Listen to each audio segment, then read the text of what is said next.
बच्चों, आज निकालो अपनी 5वां पाठ अनोखी सूझ। बात पुराने जमाने की है। उन दिनों देवताओं और दानवों में युद्ध होता रहता था।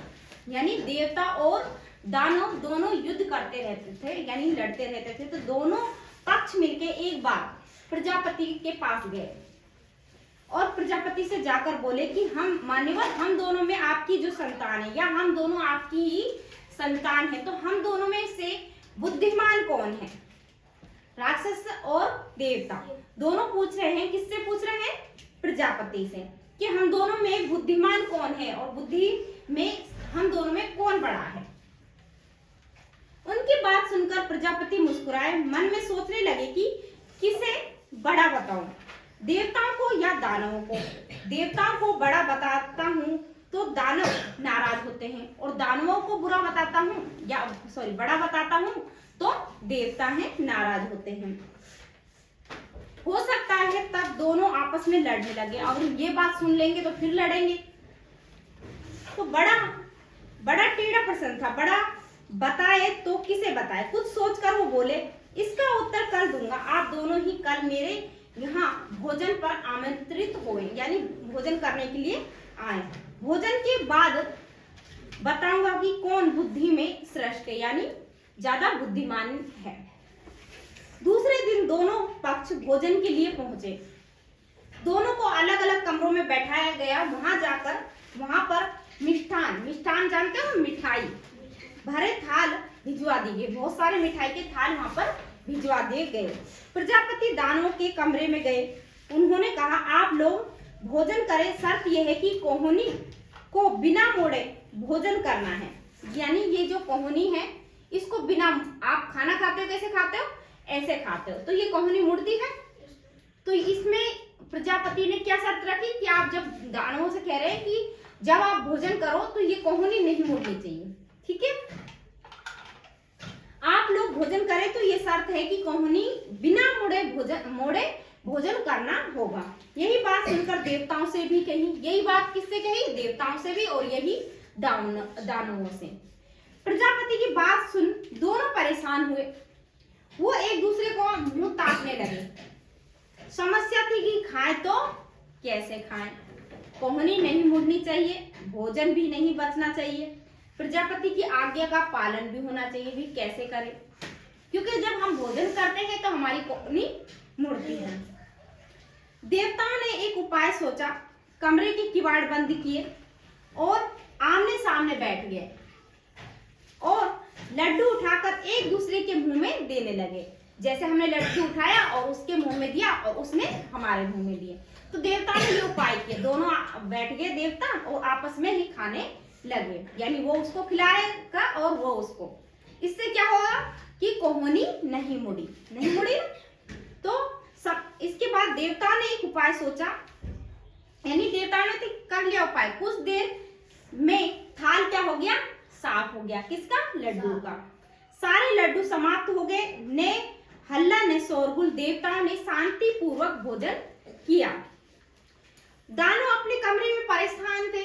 सोचने लगे, बेकार ही यहाँ आ गए, नहीं आते तो यहाँ परीक्षा तो नहीं देनी पड़ती, आ ही गए हैं तो परीक्षा तो देनी ही होगी, ठीक है?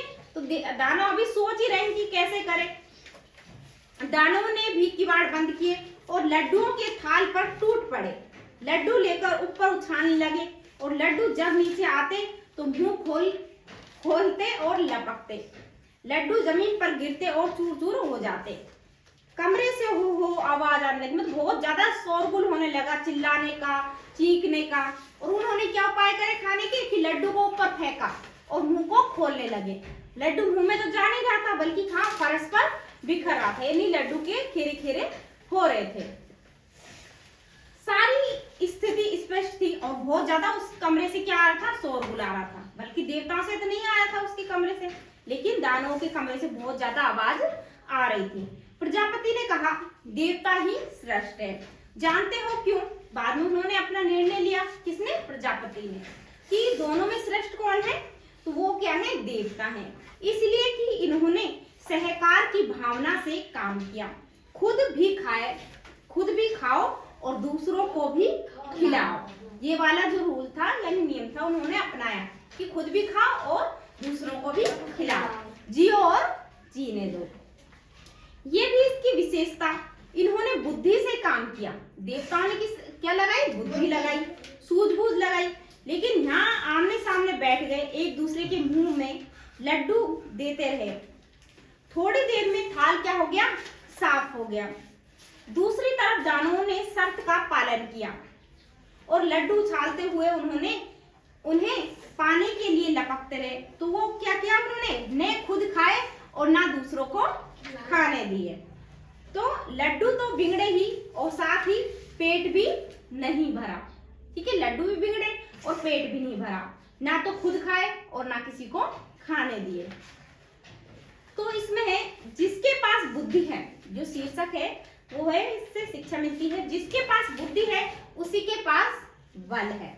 ठीक है, यानी बिना बुद्धि के बल भी किसी काम का नहीं है। एक बलवान व्यक्ति है लेकिन उसके पास बुद्धि नहीं है तो उसके बल का जो प्रयोग है वो उपयोग कैसे कर पाएगा? ठीक है, यानी बुद्धि के साथ बल होना चाहिए। इसके लिए संस्कृत में एक सूक्ति है, बुद्धस्य बलम तस्यम।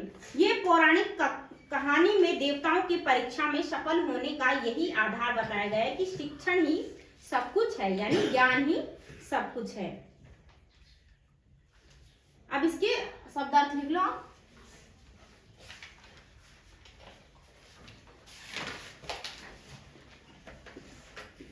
शब्द अर्थ, जो भी हम शब्द लिखवाते हैं उनके अर्थ है इधर। यहाँ पर एक शब्द है मान्यवर,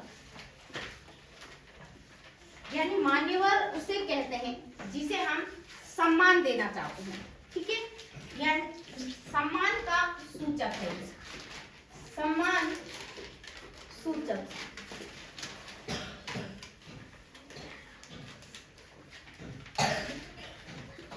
सम्मान सूचक बोधन, यानी सम्मान को सूचक यानी संदेश देने वाला, जिसको हम सम्मान देना चाहते हैं तो उसे हम मान्यवर कहते हैं, महोदय कहते हैं। यहाँ है प्रजापति।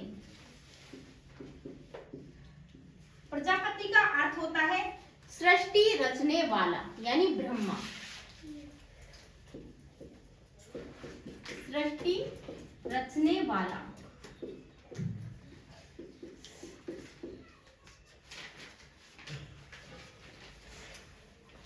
शांति पूर्वक, यानी शांति के साथ।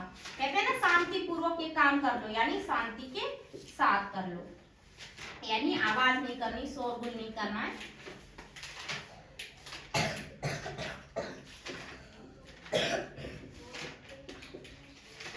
शांति के साथ। आगे है मिष्ठान। मिष्ठान का अर्थ होता है मिठाई। मिष्ठान का अर्थ है मिठाई।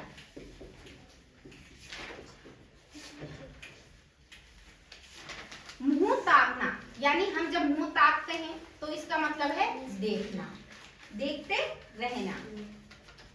कहते हैं ना कि काम करो अपना, मुंह क्यों ताक रहे हो? मतलब देखते रहना, इतनी देर से आप क्या देख रहे हो? मुंह देखना।